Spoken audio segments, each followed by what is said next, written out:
Sheikh, kí ni nǹkan tẹ́ ní fún àwọn àgbàlagbà àtọkùnrin àtobìnrin arúgbó generally oògùn ìtọ́jú wo lẹ ní fún wọn? Ẹ bá mi wá adìyẹ, odidi adìyẹ. Ẹ wá gẹ̀tì ẹ̀ láti ibi itan òkè yẹn, ẹ gẹ̀tì ẹ̀, ẹ gé méjèèjì. Ẹ tún gẹ̀tì ẹ̀ láti ibi ẹ̀yìn, ẹ gé bẹ́ẹ̀, ẹ kó sísàlẹ̀ pọ́ọ̀tù. Ẹ bá mi da àìdán tọ̀rọ̀, egbò àìdán tọ̀rọ̀ ẹ dà lé lórí. Ẹ bá mi da egbò epo ọyàn, pàǹdọ̀rọ̀ epo ẹ dà lé lórí. Àìdán onígun mẹ́rin ẹ dà lé lórí. Negro pepper, ó ti yé yín nísìn, ẹ̀rù tí ò lámọ̀ ẹ dà lé lórí. Ẹ farabalẹ̀.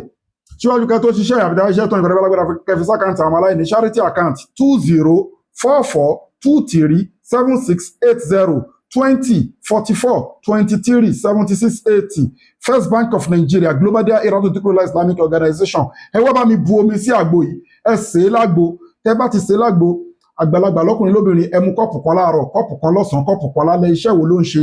Lagunlagun ni, làkúrìgbé ni, rheumatism, arthritis, gbogbo nǹkan tó ń rúyàn léegun yányán, back pain, lower back pain, ẹ lọ dán wò. Fún gbogbo àgbàlagbà àtọkùnrin àtobìnrin tó yẹ pé ó ní rheumatism, ó ní lagunlagun, làkúrìgbé, nìkan iṣẹ́ tó ń ṣe nìyẹn. Tested and confirmed, kò rújú. Àmọ́ àwọn tí kẹsàn-án bá ti gbẹnu tán, ẹ kọlù fún àwọn powder wa made in India, packed in South Africa, àtàwọn product wa lóríṣiríṣi. Ẹ WhatsApp wa lórí +234-810-1913-1425 lórí èyíkéyìí ìpèníjà tó bá wù kó dojú kẹ̀dá. Obìnrin tó ń wojú Ọlọ́run bá fọ́mọ, ọkùnrin tí ò rí nǹkan ọmọkùnrin ẹ̀ lò dáadáa mọ́, ẹni tó ní cancer, diabetics, asthma, hepatitis B, gbogbo àwọn àìsàn ńláńlá, ẹni tó ní spiritual problem, ń forí kókó alátakò ń jẹun lójú oorun, ìbálòpọ̀ ojú oorun.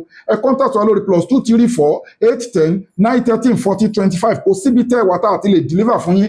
Customer ló máa sanwó delivery. Tested and confirmed torí pé kí ni iná lè zátàlélá ìjẹ̀mí à.